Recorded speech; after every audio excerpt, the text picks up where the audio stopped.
शब्दबाड़ी में आपका स्वागत है। आपका ज्योग्राफी का एग्जाम ओरिएंटेड नोट्स पार्ट 5 तक आज पढ़ चुके हैं।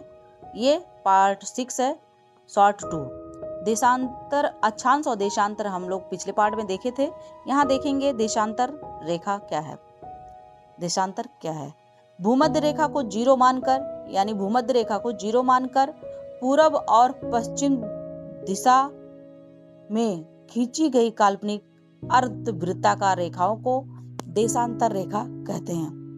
ध्यान दीजिएगा, ये रेखाएं उत्तरी ध्रुव और दक्षिणी ध्रुव 90 डिग्री पे जो है उत्तरी ध्रुव और दक्षिणी ध्रुव को मिलाती है। ध्यान दीजिएगा, इनकी कुल संख्या 360 है, यानी आपका पूरब में इधर 180 और वेस्ट में यानी पश्चिम में 180 मिला के 360 हुए। और जीरो देशांतर रेखाओं को प्रधान देशांतर रेखाएं जो पूर्वी ध्रुव को और पश्चिमी ध्रुव को डिवाइड करती है, उनको प्रधान देशांतर रेखाएं या फिर ग्रीनविच देशांतर रेखाएं कहा जाता है। देख लीजिए, यहाँ पे पूरब दिशा में 108 यानी ईस्ट में 180 और वेस्ट में 180, ये 360 हुए। मुख्य बिंदु इसका आप देखेंगे, सभी देशांतर रेखाएं जो हैं देशांतर हैं वो 0 डिग्री ग्रीनविच हैं।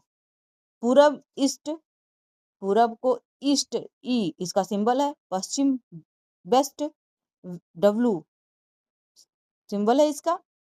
मुख्य महत्वपूर्ण देशांतर रेखाएं 0 डिग्री प्रधान देशांतर रेखाएं ग्रीनविच, यानी ध्यान दीजिएगा प्रधान देशांतर रेखा को ही ग्रीनविच कहा जाता है। 30 ईस्ट मानक समय रेखा, 30 ईस्ट मानक समय रेखा है। यहाँ पे ध्यान दीजिएगा, पूर्वी देशांतर रेखाओं में यह समय रेखा यहाँ का बताता है।